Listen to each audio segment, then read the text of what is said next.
Hindi ka na raw pinag-uusapan, hindi ka na raw sikat. Kaya ngayong Kapaskuhan, regalo nga bang maituturing para sa artista mga intrigang ikinakabit sa kanila? Jeneline Mercado.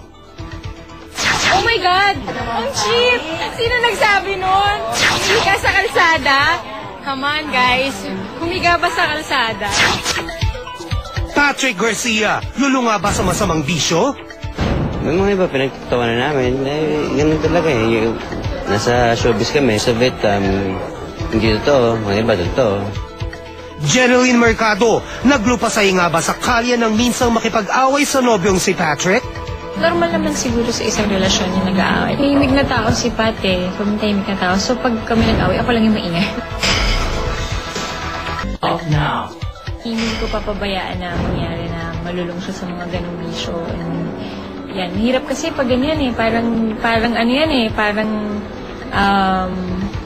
nakaka-addict. Nitong nakaraang Biyernes, malalapit na kaibigan sa showbiz ang naging panauhin ni Mark Herrera sa kanyang birthday concert.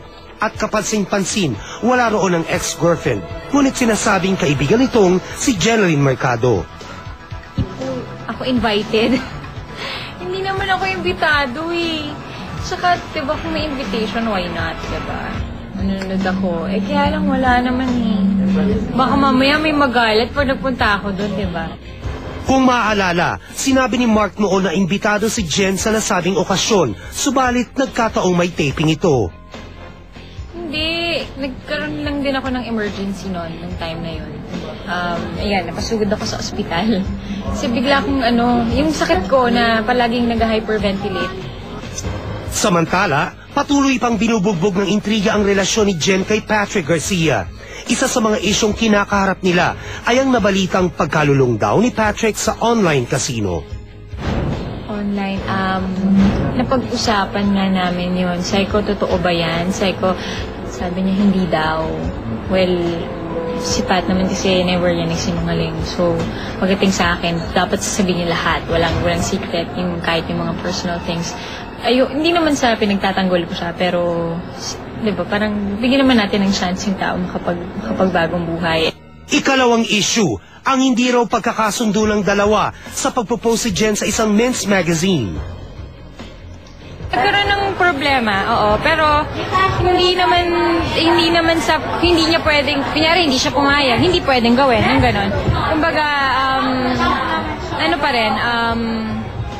meron pa rin akong desisyon for myself. And yun lang din siguro yung gusto ni Pat, na parang ayaw niya nung bastusin or gusto niya talaga akong protektahan. Ayaw niya nang pag nakita yung cover, parang pinag-aanuhan ng mga lalaki or something, ganyan. Ayaw niya rin nung nababastos ako. Ikatlong issue, ang di umano'y matinding pag-aaway ng dalawa na humantong pa raw sa minsang paglupasay ni Jen sa kalsada. Oh my God! Ang cheap! Sino nagsabi nun? Humiga sa kalsada? Come on guys, humiga ba sa kalsada?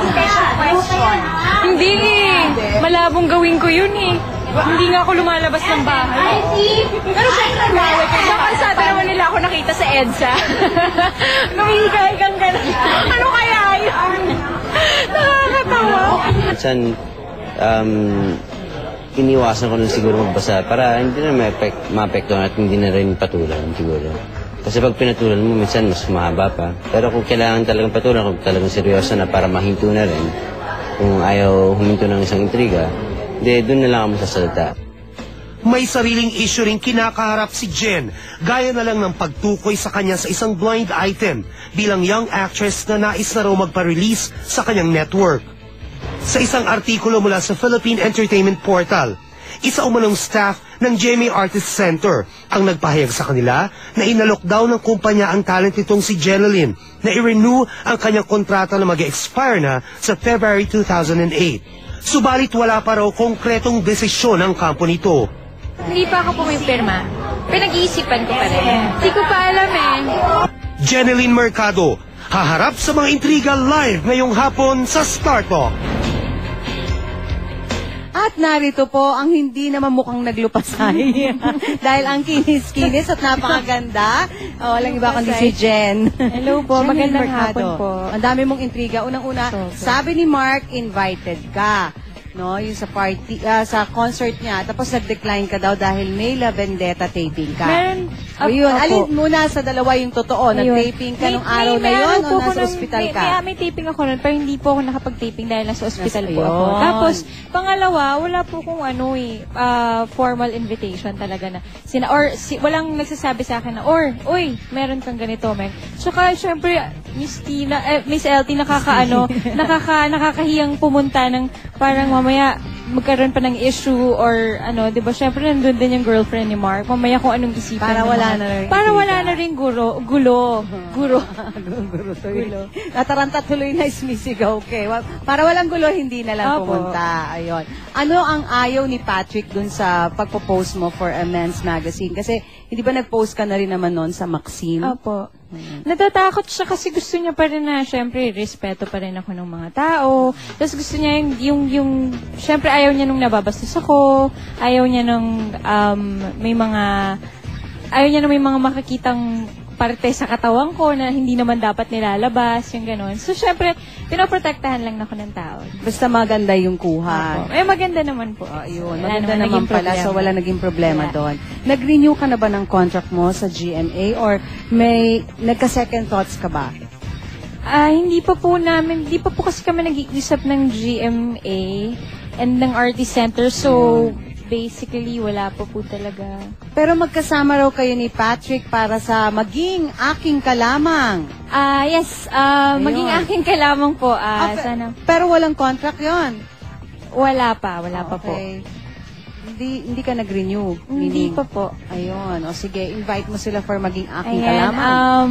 iniimbitahan po namin kayo. Abangan niyo po ang Maging Aking Kalamang. Kasama ko po dito si Isabel Oli, si Carlo Aquino, si Patty Garcia at marami pong iba. At ang Resiklo Ayan, po. Resiklo. Mamaya pong 4 p.m. meron kaming mall show sa SM North EDSA. At mamayang gabi po sa SM Mega Mall Cinema 9 and 10, meron po kaming premiere night.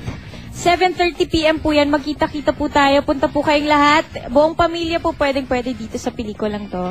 Ayan, ang Resiklo, mamayang gabi. Cinema 9 and 10. Apo. Premiere night po nila. Thank you, Jen. Thank you. At heto pa ang ilang intrigang inatake namin ngayong Kapaskuhan sa aming Star Talk, Struck Attack. Hindi daw kompleto